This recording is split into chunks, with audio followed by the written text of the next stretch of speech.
A new warning today from the CDC about a virus common in tropical areas and spread by mosquitoes. Dengue fever has infected more than 2,500 people nationwide so far this year.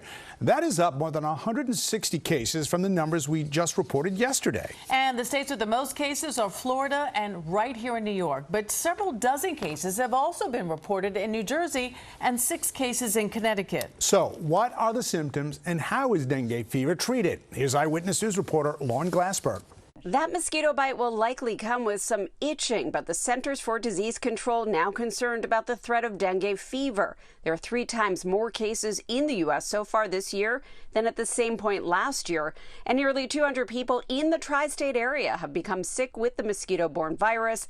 It's believed all those infected recently traveled. These are travelers. These are patients that live here in New York that went on vacation, perhaps to Puerto Rico or someplace further south, got their mosquito bites there, and brought their virus home. In Puerto Rico, nearly 1,500 people have gotten the virus.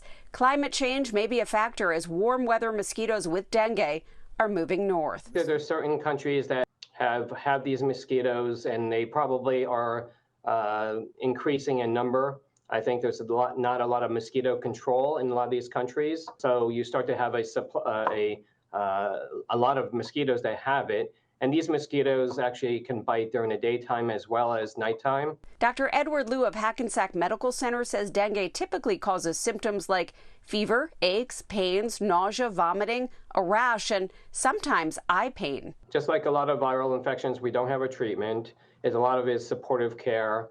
And it can be a little tricky to make the diagnosis without asking the right questions. So travel becomes super important as the lab work is. So if you are traveling to a tropical area like Puerto Rico or even the Florida Keys where there are mosquitoes with dengue, cover up or use repellent, but rest assured that those kind of mosquitoes haven't been detected in our area. In Chelsea, Lauren Glassberg, Channel 7 Eyewitness News.